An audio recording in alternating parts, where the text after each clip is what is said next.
Bagaimana persisnya dugaan rumah sakit nakal mengubah data pasien demi anggaran besar corona yang terungkap dalam rapat dengar pendapat DPR dengan Menteri Kesehatan? Kita bahas lengkapnya. Saat ini sudah hadir di studio Said Abdullah, Ketua Badan Anggaran DPR dari fraksi PDI Perjuangan. Selamat malam Pak Said. Selamat malam. Sehat ya? Sehat. Lalu kami tersambung melalui satelit Skype Pak Herdiat Sunaria, Bupati Ciamis. Selamat malam Pak Herdiat. Selamat malam Mbak Sofi. Ada pula Dr. Lia G. Partakusuma, Sekjen Perhimpunan Rumah Sakit Seluruh Indonesia. Selamat malam, Dr. Lia. Selamat malam, Assalamualaikum warahmatullahi wabarakatuh. Waalaikumsalam warahmatullahi wabarakatuh. Bu Lia, Pak Herdiat, saya mau ke Pak Said Abdullah dulu. Anda mengeluarkan tudingan serius bahwa ada rumah sakit yang mengubah data pasien untuk kemudian dianggap positif COVID-19 demi mendapatkan dana dari pemerintah yang memang seharusnya diperuntukkan untuk orang-orang pasien-pasien yang memang positif COVID-19. Betul? Forum itu adalah forum resmi. Adalah sebuah rapat kerja Badan Anggaran, ada Menteri Keuangan, ada Kepala Gugus Tugas, ada Menteri Kesehatan. Kami sampaikan dengan clear, ada dugaan beredar di grup-grup WhatsApp bahwa disinyalir berbagai di grup-grup WhatsApp bahwa orang yang ternyata tidak, artinya dalam kondisi di rapid test itu ternyata negatif, dinyatakan positif. Nah, dugaan-dugaan itu kami lempar kepada Menteri Kesehatan.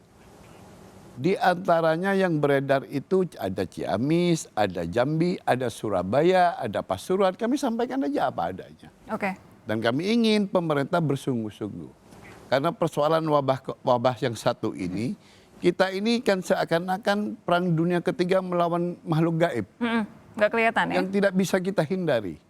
Tapi pada saat yang sama, anggaran yang jumbo kita itu 87,55 serapannya rendah. Itu yang pertama dulu. Kepentingan kami menghadirkan Menteri Kesehatan, kenapa serapan jadi rendah. Bahwa kemudian di balik serapan rendah muncul disinyalir yang sedemikian rupa, kami minta klarifikasi dari Menteri Kesehatan. Pada saat itu Menteri Kesehatan tidak memberikan jawaban. Sampai raker berakhir. Kami memberikan kesempatan terhadap Menteri Kesehatan.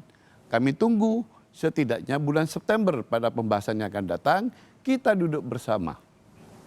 Karena wabah ini harus segera kita akhiri.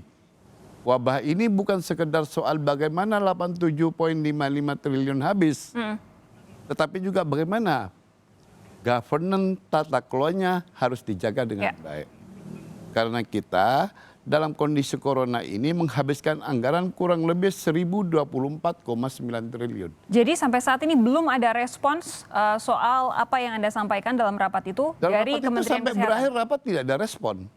Padahal kami ingin respon pemerintah itu tidak benar.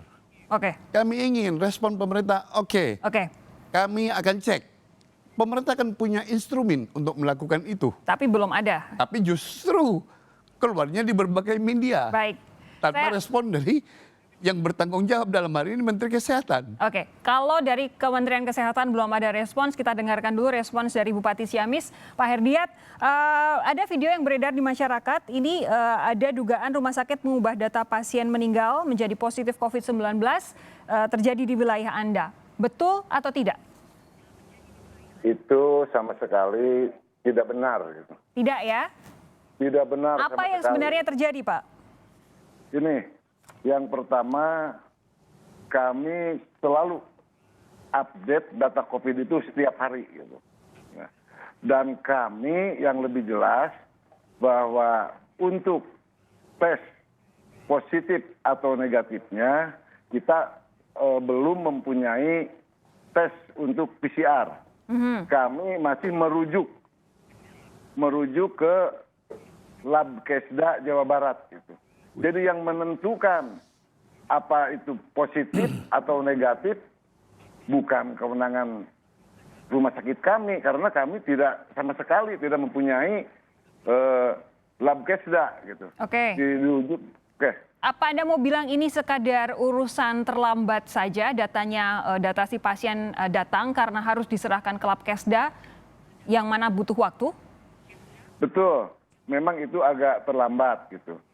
Tetapi ini mohon maaf Mbak Sofi ya, bahwa konfirmasi positif COVID-19 di Kabupaten Ciamis itu ada 18 orang. 16 melaksanakan isolasi mandiri. Oke. Isolasi mandiri, kemudian 1 orang wafat dan 1 orang masih melaksanakan isolasi mandiri. Gitu. Jadi saya kira kalau... Jadi yang isolasi mandiri 17? 16. Oke, 16 tadi orang. 16 orang isolasi mandiri, 1 orang meninggal, 1 lagi? Itu, yang 16 orang isolasi mandiri sudah sembuh, Ya.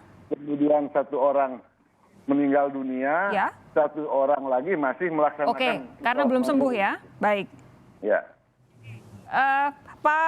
Pak Herdiat sebentar, ini kami punya video. Ini beredar di masyarakat, beredar melalui berbagai media sosial. Ini katanya, makanya ingin saya konfirmasi ke Anda, katanya adalah video di mana jenazah ini diubah datanya menjadi positif COVID-19. Ini ingin saya tanyakan secara langsung kepada Pak Herdiat. Betul atau tidak, Pak? Tidak sama sekali. Begini, Mbak Sofia, ada 9 warga Kabupaten Ciamis yang dirawat di luar kota, gitu, di rumah sakit yang lain, di RSUD yang lain. Nah, ketika dinyatakan bahwa itu terkonfirmasi COVID, nah, maka kami melaksanakan upacara pemakamannya dengan protokol kesehatan lengkap. Gitu. Apakah ini salah satunya? Betul, itu salah satunya gitu yang tampil di layar televisi. Gitu. Yang 1 orang ini. Yang 1 orang ini ya Pak ya? Iya, betul. Oke, boleh lebih jelas lagi diceritakan kepada kami kalau memang Bapak tahu data-data dari video ini kapan, bagaimana, dan di mana pemakamannya? Beberapa waktu yang lalu ada warga Kabupaten Ciamis yang meninggal dunia terkonfirmasi positif COVID dari RSUD Kota Banjar itu. Itu kalau tidak salah kelihatannya di Kecamatan Pemarican gitu. Oke, jadi ini bukan pasien yang diubah statusnya menjadi positif COVID-19 ya?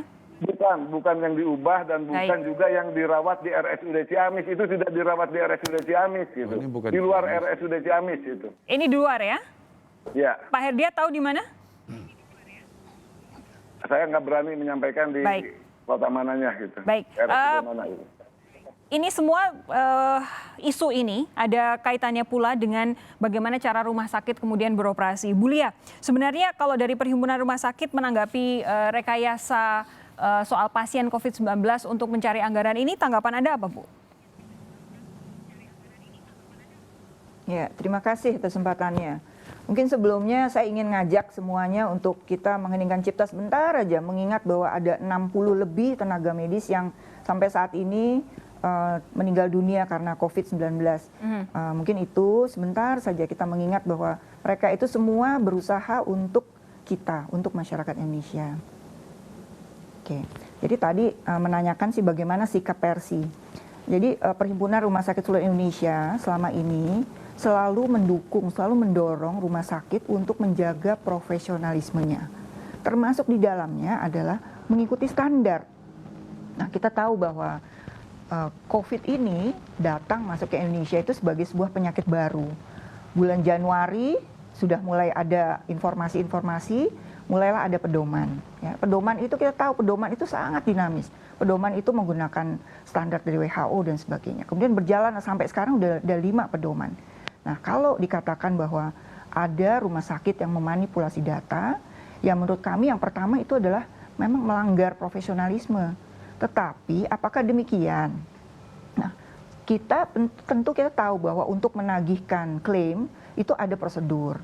Dari KMK sudah menyatakan bahwa kita harus melalui yang namanya verifikasi dan itu dengan e-claim ya. Jadi ini melalui internet, melalui email kita akan kirim baik Kementerian Kesehatan maupun BPJS. Nah, tentu di sana akan diverifikasi. Itulah saatnya di mana kita akan melihat apakah klaim tersebut tepat atau tidak. Nah, biasanya yang memverifikasi ini tentu akan berbekal pedoman. Nah, itu tadi yang saya sampaikan. Dengan pedoman yang berbeda-beda ini, ya dari pedoman 1 sampai 5, mungkin saja terdapat ketidakcocokan persepsi. Mungkin ya, itu satu. Kemudian kedua, kita ingat bahwa ini surat yang menyatakan boleh diklaim itu baru keluar bulan April. April ya? Sementara rumah sakit boleh menagihkan dari bulan Januari. Dan itu dari Januari itu sudah boleh ditagihkan. Nah, dengan adanya perubahan-perubahan itu mungkin saja ada perbedaan persepsi. Nah, kemudian yang lain lagi tadi sudah disinggung bahwa ada jeda waktu bagi rumah sakit untuk mendapatkan hasil laboratorium. Ya. Karena tidak semua rumah sakit itu memiliki kelengkapan PCR. Nah, itu juga mungkin salah satu ya yang bisa menjadikan delay positif untuk COVID-nya itu mungkin tidak saat itu juga. Nah, bisa dibayangkan kalau pasien itu datang, kemudian ada dugaan, kemudian dia akan melalui satu pemeriksaan dan sebagainya, kan harus ada tunggu jeda dulu. Ya. Nah, itu yang mungkin saya tidak tahu ya, tapi intinya sampai saat ini Persi belum menemukan adanya kondisi bahwa ada rumah sakit yang ternyata memanipulasi data. Oke, Dokter Lia, nanti akan saya tanyakan. Sebenarnya kalau kemudian ada jeda, akhirnya pasien dinyatakan positif atau negatif setelah beberapa hari setelah meninggal, bagaimana kemudian prosesnya, baik bagi keluarga maupun ketika rumah sakit mau mengklaim biaya untuk pasien COVID-19. Sesaat lagi jangan kemana-mana saudara, Sapa Indonesia Malam segera kembali.